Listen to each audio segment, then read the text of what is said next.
শবে বরাতের রাতের ব্যাপারে হযরতে আবু মুসা আশআরী রাদিয়াল্লাহু তাআলা আনহু হাদিস বর্ণনা করেন মুসনাদে আহমদে। ইমাম আহমদ ইবনে হাম্বল রাহমাতুল্লাহি আলাইহি হাদিস এনেছেন। এই হাদিসের ব্যাপারে সকল মুহাদ্দিসিন কিরাম ঐকমত, হাযা আসাহুল হাদিস, এটা হলো বিশুদ্ধ হাদিস। হাদিসটা এভাবে এসেছে, ইন্নাল্লাহা লা ইয়াত্তালিউ ইলা সামাইদ দুনিয়া ফি লাইলাতিন মিন নিসফি শাবান ফায়াগফিরু লিজামি'il খালকি। আল্লাহ রাব্বুল আলামিন দুনিয়ার আসমানে এসে শবে বরাতের রাতে সকলকে আল্লাহ রাব্বুল আলামিন ক্ষমা করে দেয়। আপনার এক বন্ধু বিদেশে থাকে, সে আপনার জন্য কিছু উপহার এনেছেন। উপহার এনে আপনারে ফোন করছে যে বন্ধু, আমার বাড়ি তো চট্টগ্রাম, আমি ঢাকা এয়ারপোর্টে নেমে আমি চট্টগ্রাম চলে যাব, যদি তুমি আমার থেকে উপহার নিতে হয় তাহলে ঢাকা এয়ারপোর্টে আসতে হবে, তাহলে তুমি উপহারগুলো আমি তোমাকে দিতে পারবো। আপনার এক মাস আগেই জানায় দিছে যে এত তারিখে আমি এতটার সময় ঢাকা এয়ারপোর্ট থাকবো, ঠিক ওই টাইমে তুমি আসবা, আমি তোমার উপহারগুলো দিয়ে আমি চট্টগ্রাম চলে যাব। বন্ধু আপনারে জানাইছে কি জানাই না? জানাইছে, তারিখও বলে দিয়েছে, এত তারিখে এতটার ফ্লাইটে আমি ঢাকা এয়ারপোর্টে নামবো, তোমার উপহারগুলো তোমাকে দিয়ে আমি বাড়িতে চলে যাব, সাবধান, মিস করা যাবে না। ওই তারিখে আপনার বন্ধু ঢাকা এয়ারপোর্টে আসলো, আসার পরে আপনাকে বারবার ফোন দেয়, আপনি ফোন বন্ধ করে দিয়া ঘুমায় আসেন। এখন বলেন আপনি কি উপহার পাবেন? সবাই কথা বলে না পাবেন। আপনি কেন পাইলেন না? আপনি ছিলেন উদাসীন, গাফেল, ঠিক কিনা কম? আপনাকে তারিখ জানানো হলো, ডেট জানানো হলো, সময় জানানো হলো, স্থান জানানো হলো, এগুলো জানানোর পরেও আপনি এত উদাসীন, এত গাফেল, ওই দিন আপনি মোবাইল বন্ধ করে ঘুম দিচ্ছেন, তাহলে আপনি যেমন উপহার পাবেন না। আল্লাহ রাব্বুল আলামিন বলেন, عن علي رضي الله تعالى عنه قال قال رسول الله صلى الله عليه وسلم إن الله ينظر إلى سماء الدنيا في ليلة من نصف شعبان فيقول ألا من مستغفر فأغفر له ألا من مسترزق فأرزق له ألا من مبتلى فهو آفيه ألا كذا حتى يطلع الفجر। আমি আল্লাহ রাব্বুল আলামিন শবে বরাতের রাতে আমি বান্দার একেবারে নিকটে চলে আসি, আয়েশা আমি আমার বন্ধু বান্দাদেরকে ডাকি, সুবহানাল্লাহ, আমি আমার বন্ধু বান্দাদেরকে ডাকি, ও বন্ধু বান্দা তুমি কি চাও? তোমার গুনাহ হয়েছে, আমি আল্লাহ তোমার গুনাহ maaf করে দিবে। সুবহানাল্লাহ বলবেন না? সবাই একসাথে বলেন সুবহানাল্লাহ। আমি আমার বন্ধুকে ডাক দেই, ও আমার বন্ধু বান্দা, তোমার কি অভাব অনটন আছে, আমি তোমার অভাবগুলো দূর করে দিব, আমার কাছে চাও। আমি আমার বন্ধু বান্দাকে ডাক দেই, তুমি অসুস্থ, আমি তোমাকে অসুস্থ থেকে শিফা দিয়ে দিব। ও বন্ধু, আমি তোমারে তারিখ জানায় দিলাম, লাইলাতুল মিন নিসফি শাবান, শবে বরাতের রাতে আমি মাগরিবের পর থেকে ফজর পর্যন্ত বান্দা আমি তোমার জন্য ক্ষমা নিয়ে উপস্থিত। বান্দা তুমি আমারে চাইতে দেরি, আমি আল্লাহ তোমাকে ক্ষমা করতে দেরি করব না। চিল্লায়ে বলেন সুবহানাল্লাহ। আপনি বান্দা বন্ধু, আপনি শবে বরাতের রাতে মোবাইল টোবাইল বন্ধ কইরা বাড়িতে নাকে তেল দিয়ে ঘুমাইছেন, এখন আপনি কি এই ক্ষমা পাবেন? আরো জোরে বলেন পাবেন? আপনারে আল্লাহ তারিখ জানাইছে কি জানাই নাই? সময় জানাইছে কি জানাই নাই? সবকিছু জানাই দিছে আপনাকে। আপনি শবে বরাতের রাতে গাফিল হয়ে গেলেন, আপনি ঘুমায়া থাকলেন, আল্লাহ আপনারে ডাকতেছে, আপনি গেলেন না, তাহলে কি ক্ষমা পাবেন? মানে দোষ কার? আল্লাহর না আমাদের? আরো জোরে বলেন আল্লাহ না আমাদের? আরেকটা বিষয়, সারা বছর আমরা আল্লাহর কাছে দোয়া করে কই, রব্বুল আলামিন রব্বানা যালামনা আনফুসানা ওয়া ইল্লাম তাগফির লানা ওয়া তারহামনা লানাকুনান্না মিনাল খাসিরিন। ও মালিক, নফসের উপরে জুলুম করেছি, অন্যায় করেছি, অপরাধ করেছি, তুমি আমাকে মাফ করে দাও। সারা বছর নামাজের পরে দোয়া করি কি করি না? একা একা দোয়া করি কি করি না? সারা বছর ডাকি কাকে? মালিককে। আর শবে বরাতের রাতে মালিক ডাকে আমাদেরকে। আরো আসতে বলেন, আরো আসতে বলেন। সারা বছর ডাকি মালিককে, আর শবে বরাতের রাতে মালিক ডাকে আমাদেরকে।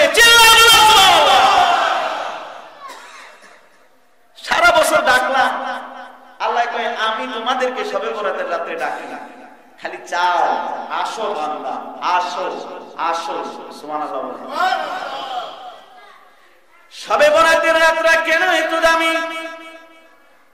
মুফাসসিরিন কেরাম বলেন, কারণ 15 দিন পরে সর্বশ্রেষ্ঠ মাস রমাদানুল মুবারক তোমাদের সামনে উপস্থিত হবে।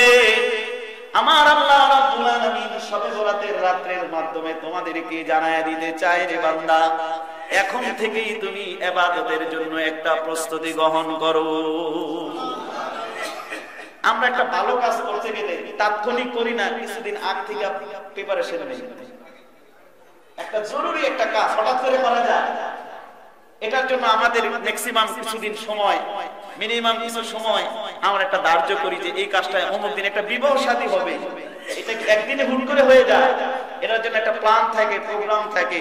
আল্লাহ রাব্বুল আলামিন বলেন, তোমাদেরকে আমি এত দামি একটা মাস দিব, যেই মাসে একটা নফল করলে ফরজের সওয়াব পাইবা, একটা ফরজ করলে 70টা ফরজের সমান সওয়াব পাইবা।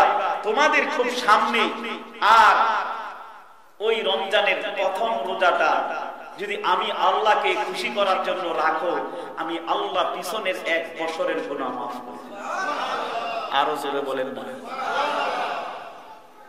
আমার কথা নয়, হাদিসটি মুত্তাফাকুন আলাইহি সহিহাইনের হাদিস, বুখারী মুসলিমে এসেছেন, মান সামা রমাদানা ঈমানান ওয়া ইহতিসাবান গুফিরা লাহু মা তাকদ্দামা মিন যামবি। হাবিবে কিবরিয়া মুহাম্মদুর রাসূলুল্লাহ সাল্লাল্লাহু আলাইহি ওয়াসাল্লাম বলেন, ও আমার উম্মতেরা, তোমরা যারা রমজানের রোজা আল্লাহকে খুশি করার জন্য রাখবে, আমার আল্লাহ রাব্বুল আলামিন তোমাদের পিছনের সমস্ত গুনাহগুলো maaf করে দিবে। তাহলে এত বড় একটা ক্ষমার মাস আসতেছে, এই জন্য আমাদের একটা প্রস্তুতির দরকার। এই জন্য রব্বুল আলামিন শবে বরাতের রাত্র দিয়ে বান্দাকে সজাগ করিয়ে দিচ্ছে, তোমার সামনে রমাদানুল মুবারক, তুমি ইবাদতের জন্য একটা প্রস্তুতি গ্রহণ করো। সামনে তোমাকে ইবাদত করতে হবে, শবে বরাতের রাত্রে দাঁড়ায় নামাজ পড়ো, কারণ সামনে তোমার কিয়ামুল লাইল, তারপরে সালাতুত তারাবি আছে। চিল্লায়ে বলেন সুবহানাল্লাহ। বান্দা, তুমি শবে বরাতের রাতে নামাজ পড়ে দিনের বেলা রোজা রাখো, কারণ আর 15 দিন পরেই তোমার 1 মাস রোজা রাখতে হবে। ও বান্দা, তুমি যদি হঠাৎ করে রোজা রাখো তোমার কষ্ট হয়ে যাবে।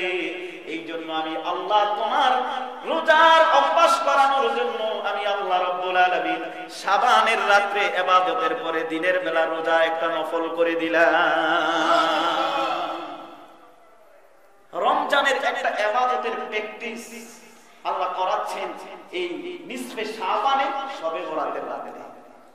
আমি শবে বরাতের একটা ছোট্ট ওকিয়া বলেই শেষ করছি।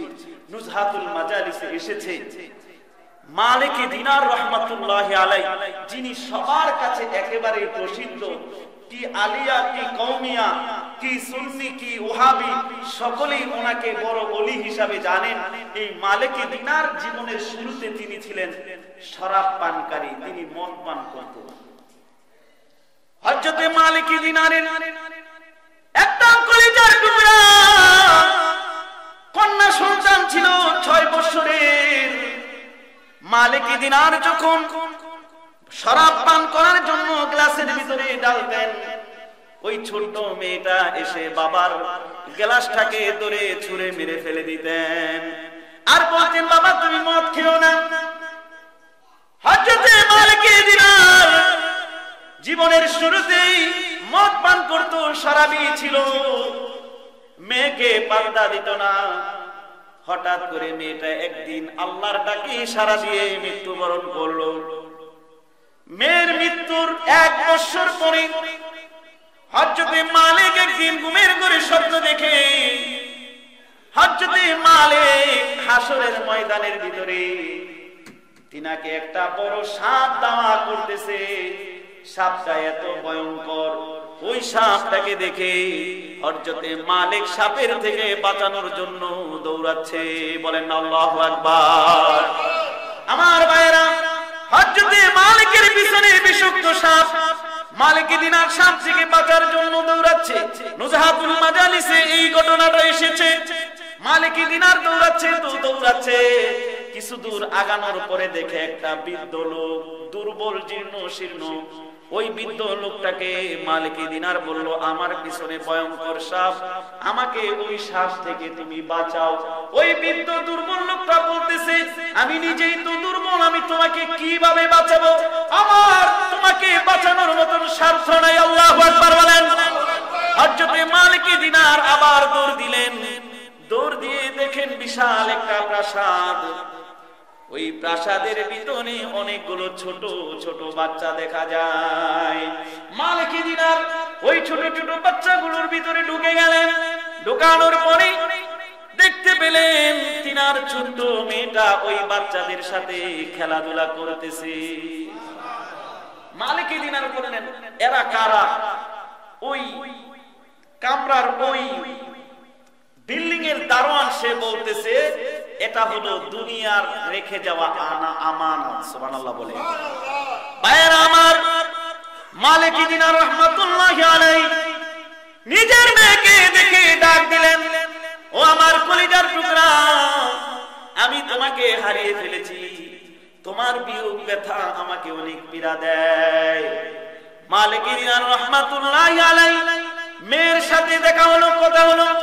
মেয়েকে বাবাকে বলল, ও বাবা, আমি না তোমাকে বলেছিলাম তুমি আর মদ পান করো না, তুমি কি মদের অভ্যাস এখনো ছাড়ো নাই? বলে, না না, আমি এখনো মদের অভ্যাস ছাড়তে পারি নাই। বলে, তুমি যতক্ষণ মদের অভ্যাস না ছাড়বা আল্লাহ রাব্বুল আলামিনের পছন্দের পাত্র হতে পারবা না। ভাইরা আমার, মালিক দিনার বলল, তাহলে আমাকে যে সাপটা তারা করছে এটা কি? বলে, এটা হলো তোমার দুনিয়ার গুনাহ। এই যে তুমি শরাবের সাথে যুক্ত রয়েছো, এই যুক্ত থাকার গুনাহ হলো তোমার সাপ। আমি যে একটা বৃদ্ধ লোককে দেখতে পেলাম, একে বলে, এটা হলো তোমার আমল। তোমার আমল খুব দুর্বল, তোমার আমল খুব কম, তোমার গুনাহ হলো সাপ। এই সাপের মোকাবেলায় তোমার যে আমল, এই আমল তোমাকে কোনো উপকার করতে পারে না। আর এই যে এখানে এই বাচ্চাগুলো, এরা কারা? বলে, এরা যারা নিষ্পাপ অবস্থায়, মাসুম অবস্থায় মৃত্যুবরণ করে, আল্লাহ রাব্বুল আলামিন তাদেরকে আমানত হিসাবে এখানে রেখে দেয়। সুবহানাল্লাহ। মালিক দিনারের কলিজার টুকরা মেয়েটা বলল, বাবা, তুমি এখন থেকেই মদের অভ্যাস ছেড়ে দাও। আর সামনে শবে বরাতের রাত্র আসতেছে। আল্লাহ রাব্বুল আলামিন শবে বরাতের রাত্রে মদ পানকারীকে আল্লাহ রাব্বুল আলামিন maaf করে না। বলেন নাউজুবিল্লাহ। তুমি মদের অভ্যাস ছেড়ে দাও আর শবে বরাতের রাতে আল্লাহর কাছে দোয়া করো, আল্লাহ তোমারে maaf করে দিবে। সুবহানাল্লাহ। হযরতে মালিক ঘুম ভেঙে গেল। শবে বরাতের রাতে আল্লাহ রাব্বুল আলামিনের কাছে ইবাদত করে দোয়া করলো। আল্লাহ রাব্বুল আলামিন হযরতে মালিক দিনারকে সুলতানুল আরিফিন, সুলতানুল আউলিয়া বানায় দিলেন। চিল্লায় বলেন সুবহানাল্লাহ। এইজন্য আজকের রজনীটা আমরা যেন ইবাদত আর বন্দেগীর মাধ্যমে কাটাই, ঘোরাফেরা করে, গল্প গুজব করে, দোকানে আড্ডা দিয়ে আমরা যদি সময় পাস করে দেই, ওই যে বন্ধু উপহার নিয়ে আসছে, কিন্তু যেই বন্ধুকে দিবে এই বন্ধুর ক্ষমা নাই, খবর নাই, তাহলে উপহার পাবে? আমার বন্ধু আসছে আমাকে উপহার দেওয়ার জন্য, আমি আছি অন্য জায়গায়, পাবো উপহার। আল্লাহ আসবে আজকের রাত্রে ক্ষমা দেওয়ার জন্য। আমরা যদি মসজিদ ছাইরা বিভিন্ন জায়গায় আড্ডা দেই, কার্ড খেলি, তাস খেলি, মোবাইল দিয়া ফেসবুক চালাই, তাহলে কি আজকে রাত্রে আমরা ক্ষমা পাবো? পাবো? জোরে বলেন ক্ষমা পাবো? আমার যুবক ভাইরা এখন মোবাইলের প্রতি এত আসক্ত, কি শবে বরাতের রাত, কি কদরের রাত, কি জুমার রাত, তারা তো এগুলো কোনো খেয়ালই করে না, তারা শুধু মোবাইলের প্রতি ব্যস্ত আছে। যুবক, তুমি আজকে রাত্রে যদি মোবাইলের পিছনে মোবাইল টিপা টিপা সময়টারে ব্যয় করে দাও, আল্লাহ রাব্বুল আলামিন যে তোমাকে ডাকতেছে ক্ষমা দেওয়ার জন্য, তাহলে তুমি সেই ক্ষমাটা পাবে না। আল্লাহ আমার যুবক ভাই সহ এই এলাকার সকলকে আজকের রাত্রে ইবাদত করে আল্লাহকে রাজি খুশি করে আল্লাহর দরবারে প্রিয় বান্দা হওয়ার তৌফিক দান করুক। সকলে বলেন আমিন। আর জোরে বলেন আমিন। ভাইরা আমার, এই রাত্রে নবীজি কবর জিয়ারত করেছে। কি করেছেন? আর জোরে বলেন কি করেছেন? কবর জিয়ারত করেছেন এই রাত্রে। সহিহ হাদিস দ্বারা প্রমাণিত, নবীজিকে খুঁজছেন আম্মা জান আয়েশা, খুঁজে গিয়ে পেলেন জান্নাতুল বাকিতে। তাহলে আমরা আজকের রাত্রে কবর জিয়ারত করব, মা বাবার কবর জিয়ারত। আমরা চাই কি চাই না? আর জোরে বলেন চাই কি চাই না? আপনাদের একটা কবরস্থান আছে কুশিয়ারা, এখানেও কবর জিয়ারত হবে। আজকে ছেলেরা সারা দিন কোরআন শরীফ তেলাওয়াত করতেছে, খতম হচ্ছে। রাত্রে 11টায় না, 11টায় ওখানে দোয়া হবে, সম্মিলিতভাবে মিলাদ কিয়াম হবে, সমস্ত কবরবাসীদের জন্য দোয়া হবে। আমরা 11টায় এখানে কুশিয়ারা কবরস্থানে শরীক হব। আর রাত্র 12টায় নবীগঞ্জ বাবে জান্নাত কবরস্থান, ওটা পুরানা কবরস্থান, ওখানে অনেকের আপনজন আছে, ওখানে হবে রাত্রের 12টায় কবর জিয়ারত। আপনারা ওখানেও কবর জিয়ারতে শরীক হবেন, এখানেও কবর জিয়ারতে শরীক হবেন। মসজিদে এশার পর থেকে কোরআন হাদিসের আলোচনা হবে, জিকির আজকার হবে, তওবা ইস্তেগফার হবে, নামাজের টোটাল নিয়মগুলো বলে দেওয়া হবে। আর শবে বরাতের রাতের নামাজ, দিনের বেলা কি রোজা, দিনের বেলা কি কুমু লাইলাহা ওয়া সুমু নাহারাহা, রাতে নামাজ পড়ো, দিনে রোজা রাখো। হাদিস দ্বারা প্রমাণিত। ইনশাআল্লাহ আমরা যেন রাতে নামাজ পড়ে আল্লাহর কাছে তওবা ইস্তেগফার করে গুনাহ মাফ নিয়ে দিনের বেলা যেন রোজা রাখতে পারি। আল্লাহ আমাদের তৌফিক দান করুক। সকলে বলি আমিন। ওয়া আখিরু দাওয়ানা আলহামদুলিল্লাহি রাব্বিল আলামিন।